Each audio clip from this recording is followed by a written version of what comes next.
Word in the house is, what did you say? I had an uncle tell me a joke about 70 years ago. Never forgot it. Thought it was funny then, don't think it's so funny now. He said there was 3 old men that were hard of hearing standing on the street corner.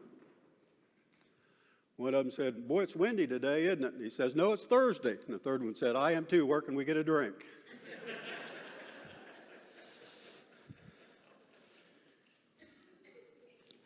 Our lesson tonight is Genesis chapter 40, if you want to be turning there, and I'm going to want your assistance.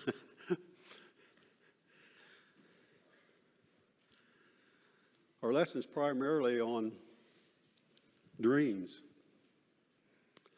I don't know about you, but I dream quite often. I don't know whether there's anybody that doesn't dream or not. I don't know. The Old Testament mentions dreams and visions. By the way, what's the difference between a dream and a vision? A dream, you're asleep. See, I'm having trouble already. Say that one more time. In a dream, you're asleep. In a dream, you're asleep. In a vision, you're what?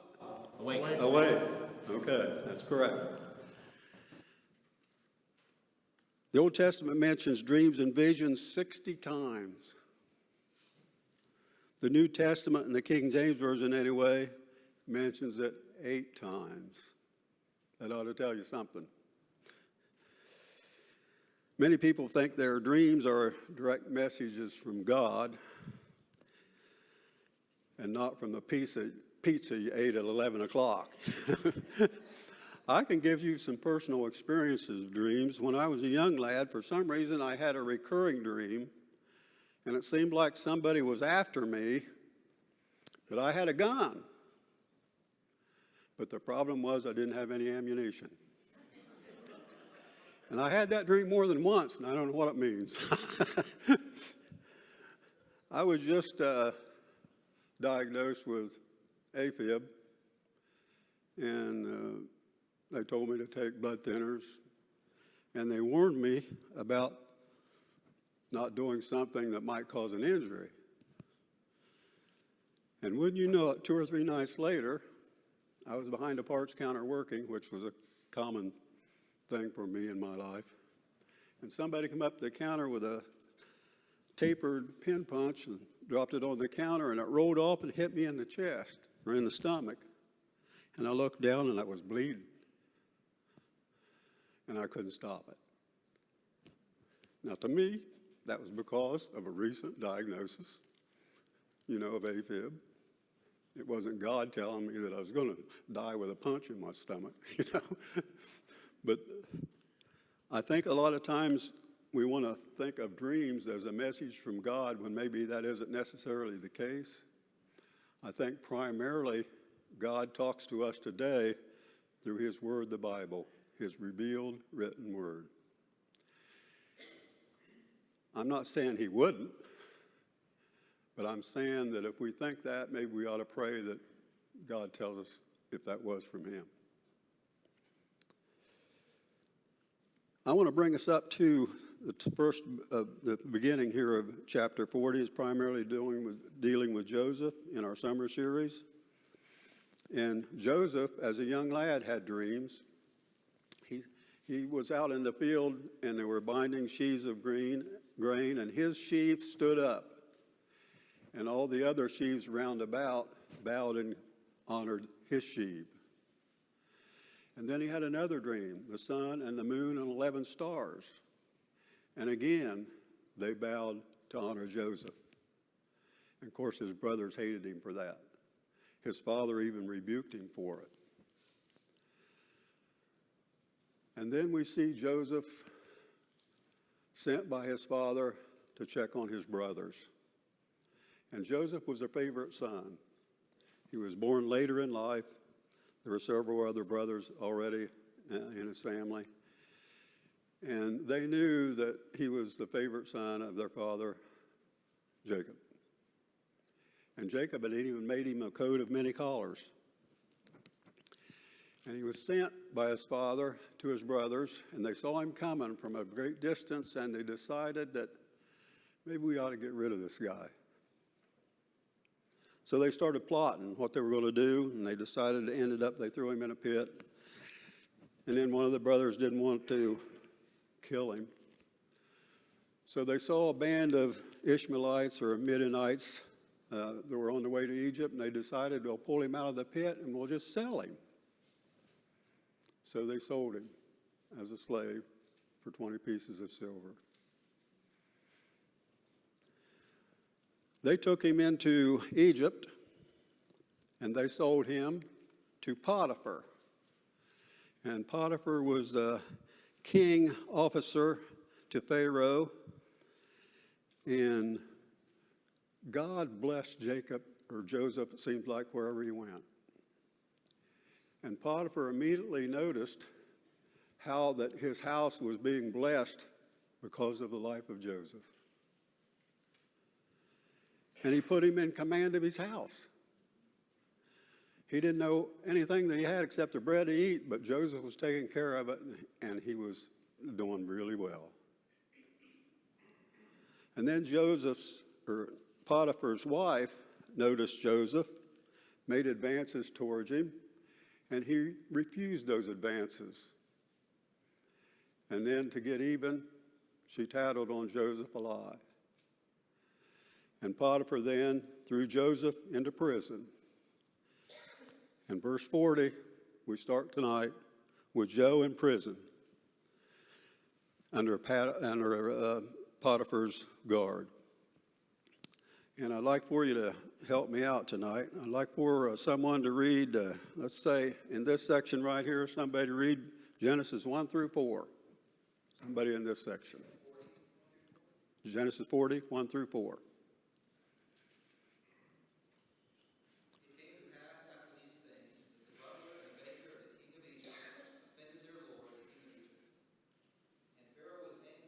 His two officers, the chief butler and the chief baker.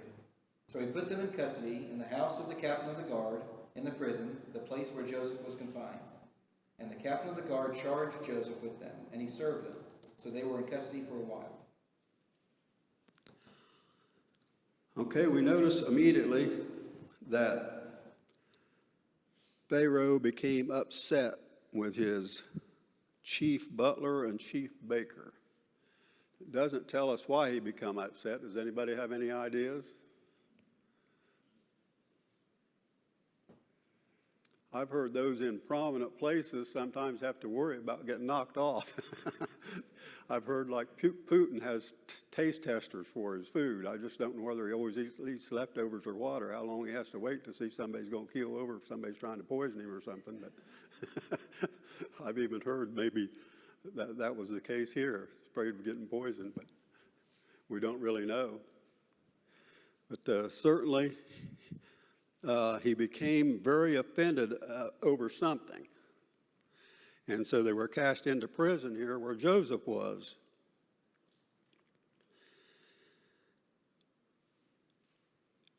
And even in prison, Joseph found favor with the captain there of the guard.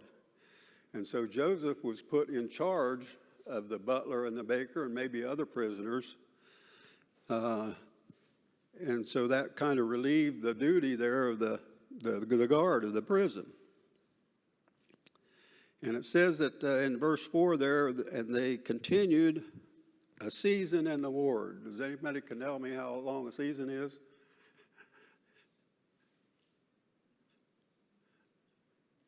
How long do you think they continued a season in the ward?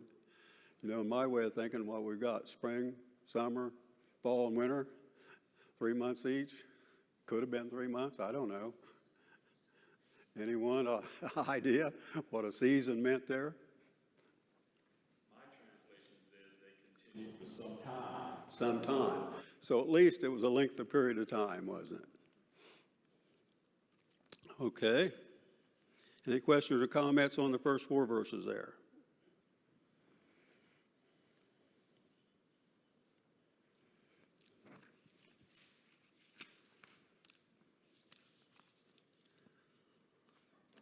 Okay, somebody in this section, read me verse 5.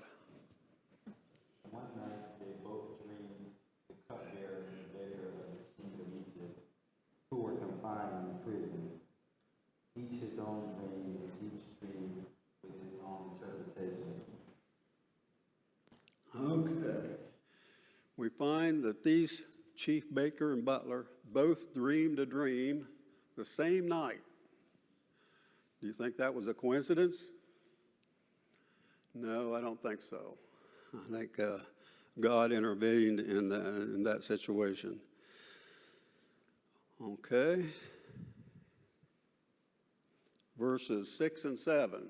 Somebody in that section over there.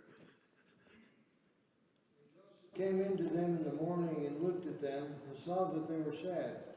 So he asked Pharaoh's officers who were with him in the custody of his Lord's house, saying, "Why do you look so sad today?" I remember my dad said, "How come you're so down in the mouth?" He knew something was wrong. Most ladies of the household can tell when a child is sick, not even knowing the child might even know he's not sick or something. But how's that happen? Why did Joseph notice that something was wrong?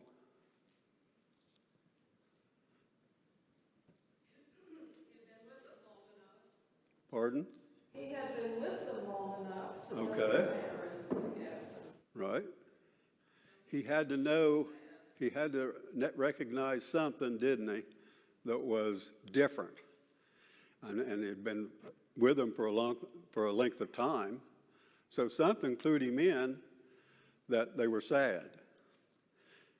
And I got to thinking, when you come to services, you notice a brother or sister that might be sad or down in the mouth, as my dad put it.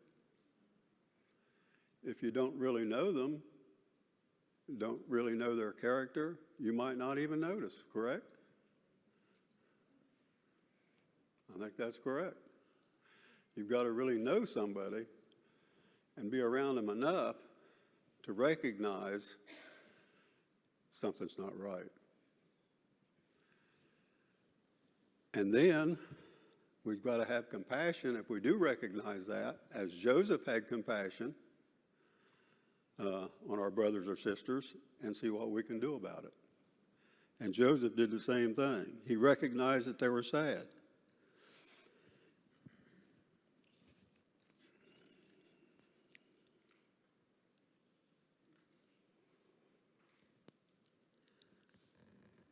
Okay, verse 8. Somebody in this section right here.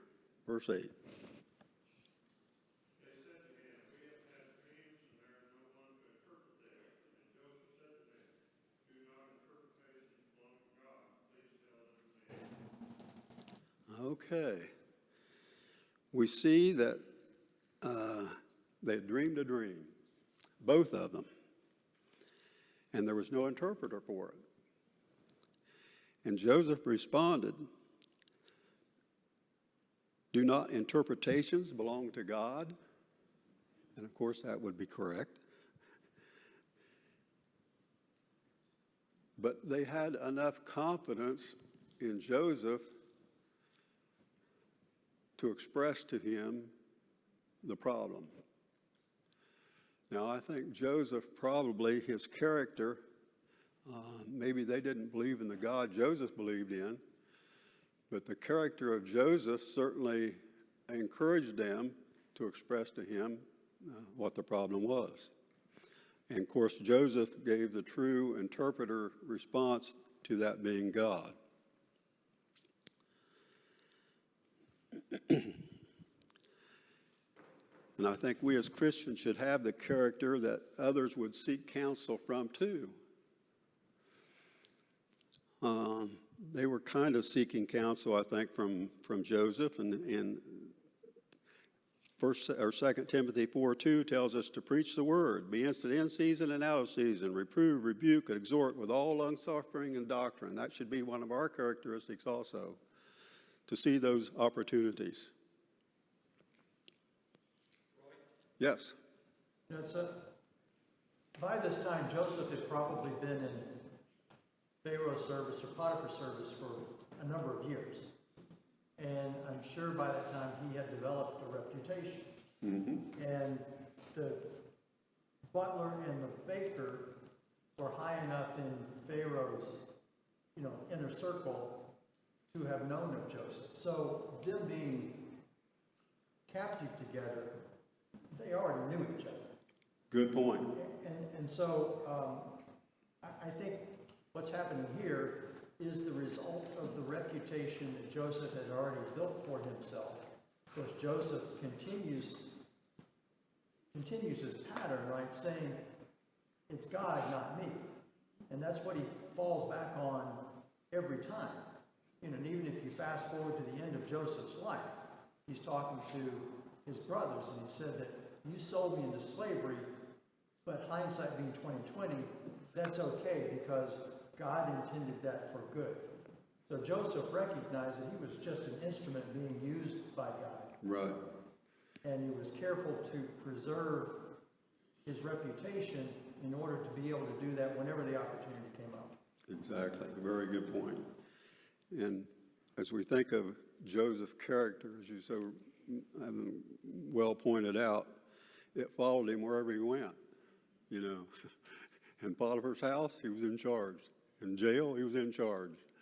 The jailers even recognized, you know, the character of Joseph. Okay, Genesis 9 through 13. Somebody in this section right here, 9 through 13. So the chief cupbearer told his dream to Joseph and said to him, in my dream there was a vine before me, and on the vine there were 3 branches. As soon as it budded, its blossoms shot forth, and the clusters ripened into grapes. Pharaoh's cup was in my hand, and I took the grapes and pressed them into Pharaoh's cup, and placed the cup in Pharaoh's hand. Then Joseph said to him, this is its interpretation. The 3 branches are 3 days. In 3 days Pharaoh will lift your hair and restore you to your office, and you shall place Pharaoh's cup in his hand, as formerly, when you were his cupbearer. Okay.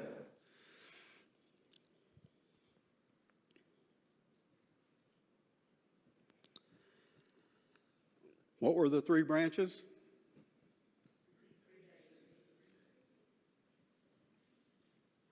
Three days. Okay. It almost seems like this is the opposite of that cactus that Keaton was talking about. It took a few seconds. He went from a vine and 3 branches and the blossoms and the clusters and the grapes, and he was ready to press them into Pharaoh's cup. I'd like to plant a tomato that would do that. So it was almost instantaneous, I think, in the dream.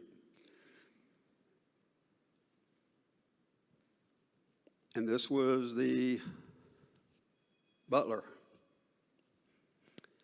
And then in verse 14 and 15, what section have I missed? 14 and 15, Genesis 40. Think on me when it shall be well with thee, and show kindness, I pray thee, unto me, and make mention of me unto Pharaoh, and bring me out of this house. For indeed I was stolen away out of the land of the Hebrews, and here also I have done nothing, that they should put me into the dungeon. Okay, we see now that Joseph foretold the dream that had been revealed to him, and then he had a personal request after he foretold the dream. He says, but I want you to, when it is well with you, I want you to think kindness, show kindness to me, and make mention of me to Pharaoh, that I might get out of this prison. For indeed I was stolen away out of the land of the Hebrews, and here also have I done nothing that they should put me into this dungeon. I'm amazed there at what Joseph didn't say. Can you think of what I might be thinking of that Joseph didn't say?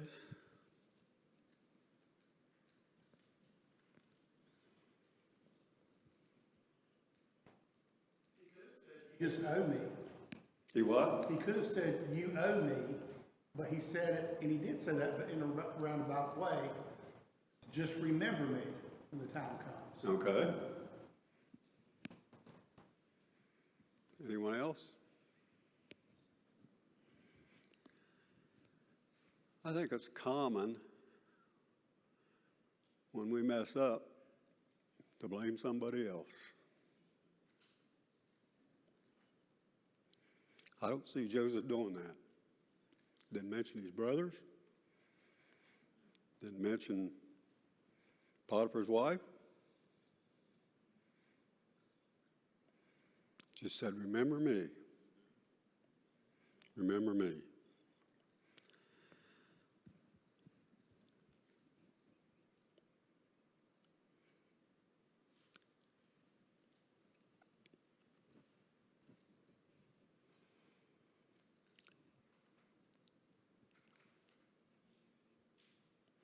He didn't name any names at all.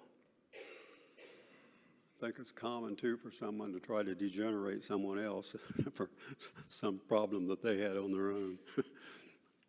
Okay, let's read Genesis 16 through 19. Have I hit all the sections? We'll start over. Let's do this one then. Genesis 16 through 19. When the chief baker saw that the interpretation was good, he said to Joseph, I also was in my dream, and there were 3 white baskets on my head. In the uppermost basket were all kinds of baked goods for Pharaoh, and the birds ate them out of the basket on my head. So Joseph answered and said, this is the interpretation of it. The 3 baskets are 3 days. Within 3 days, Pharaoh will lift off your head from you and hang you on a tree, and the birds will eat your flesh from you. I think probably the butler was kind of anxious to hear the interpretation of his dream after the baker was anxious to hear his dream after the butler got a pretty good report on the interpretation of his dream. So I think he was, kind of ready for the answer to him, but it didn't go that well. In another 3 days, just like the first man, and something's going to happen. Only it's not going to be good for the baker. He says he's going to have his head lifted off. The baker said his head was going to be lifted up. This one's, the head's going to be lifted off.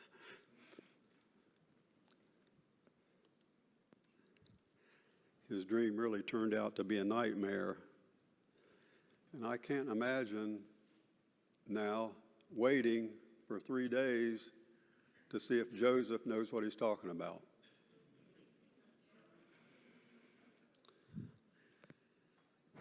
There's a couple other mentions I thought of 3 days in the New Testament. Can anybody tell me a couple other instances of 3 days? Christ in the tomb, Pardon? 3 days before the resurrection. Correct. Christ was in the grave 3 days. One other one I thought of, and there might be more than 2, but Being in the grave, he referred back to Jonah and said, as Jonah was in the belly of the fish 3 days, so I will be in the ground. that's it. Jonah was in the belly of a fish 3 days. God told Jonah to go to Nineveh to preach. He went the other way. After he'd been in the belly of the fish 3 days, when he told him to go to preach, he went to Nineveh. That's the 2 that I thought of. Very good.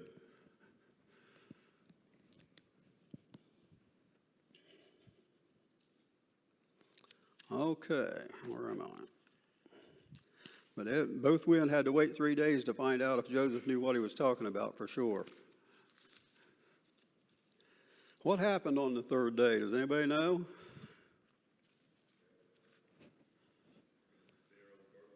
Birthday. Someone in this section read Genesis 20 through 23.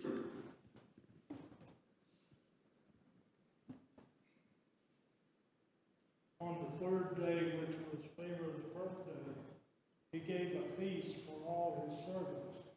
He elevated the chief cupbearer and the chief baker among his servants.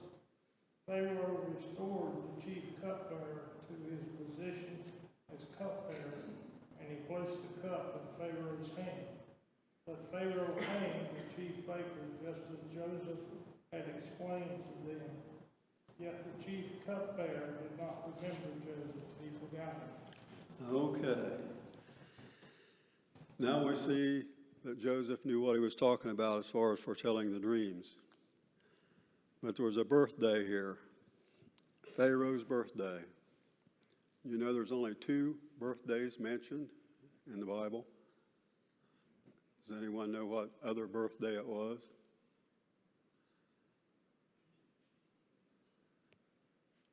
Herod. Pardon? Herod. Herod, correct. Both times somebody lost their head too. I'm not sure what that says about birthdays. There was only 2 mentioned that I'm aware of, and you got them. Okay. So on that 3rd day, Pharaoh had a party to celebrate his birthday, and he brought the baker and the butler to the party. The butler was restored to his former position, but the baker lost his head and was hung on a pole, just as Joseph had interpreted the dream. And I don't know the difference in those 2, why one found favor in Pharaoh, his butler, and one didn't. And I don't know that it reveals that anywhere, but for some reason, and these were chief bakers and chief butlers, they had people under them. You know, they didn't do all the cooking or all the wine serving or whatever. So maybe one was just derelict in his duties, but he was wroth with both of them. And I don't know why. If anybody's got any ideas, I'd welcome them.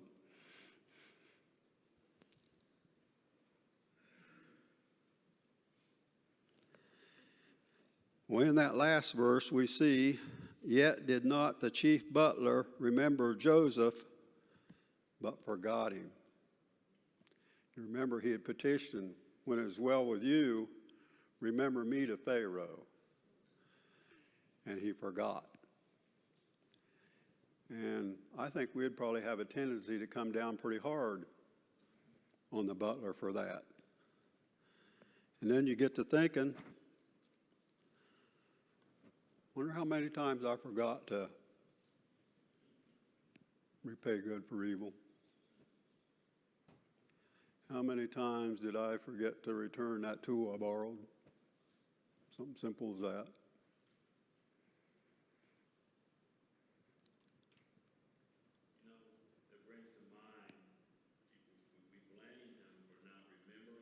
Mm-hmm. But you have to think of the situation he's in. This is the king's birthday. He's serving the king. And all of a sudden, one of his best friends is his head cut off. Right. That's a lot happening. You just got to remember one thing. That's right.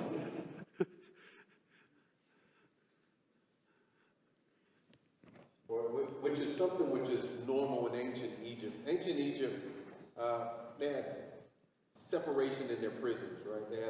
The ancient Egyptians loved to torture and mutilate and hurt and let me get a little closer.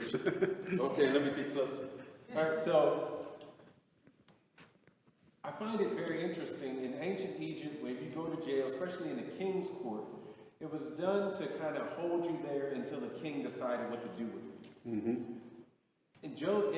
In their ancient Egypt jail, you were looked forward to mutilation. You were looked forward to being scourged and whipped often.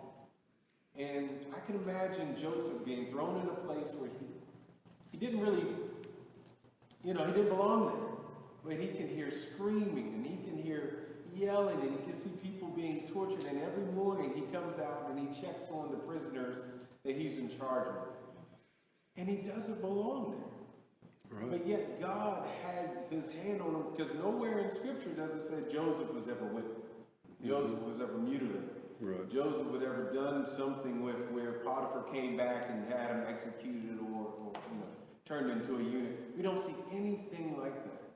We see where Joseph probably prayed about being released, and And God doesn't answer him for about 2 years where he's released. And that shows us that we need to be patient with our prayers. As Keaton is also talking about. Excellent be patient with those point. requests. Excellent point. And Joseph never did give up, did he? And he never thought God was going to give up on him either. He still maintained that faith, and that's something we all have to strive to do, is maintain that faith. Never give up. God knows what's going on, and tragedies happen to all of us. But God knows, and if we remain true, it's going to turn out for the best. And as we think of this situation, you got to tell the good with the bad. If you're trying to express to people the gospel of God, you know, if you sin willfully and you're not repentant of that, you're going to kind of end up like the baker. But if you follow God, try to do what's right, exemplify him in your life, create good character, you're going to receive that ultimate reward to live with him forever in heaven. A lot of people like to run parallels with Joseph and Jesus.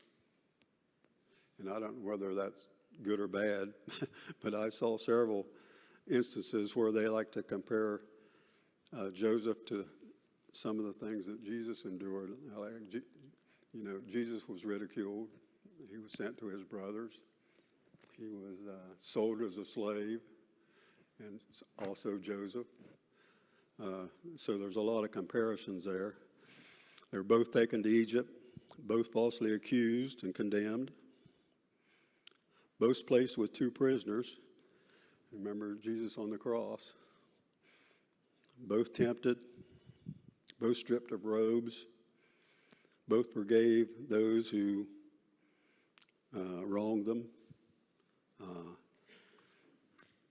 And of course, you know, that's just symbolism to a degree, but something to think about.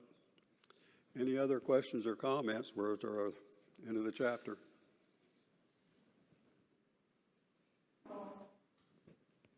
I think this is really a story of patience for us. The things we face in this life are going to be temporary. Nothing that we face, except death, will end at some point. So we just need to continue to be faithful. Exactly. And press on to what Exactly. the way we're supposed to go. We've got to develop a character like Joseph so that others are willing to come to us, you know, for advice, and willing to approach us, and then we have to tell them like it is. My time's up. If anyone has any other questions or comments. I'm going to let you off early tonight. Well, let's close with a prayer. Dear Heavenly Father, we're so thankful for your word, the Bible. We're so thankful for this example of Joseph. Help us, Father, to emulate him in our life. Help us to see the opportunities to serve. And may we never give up. Help us to always realize you know our problems and you are the answer.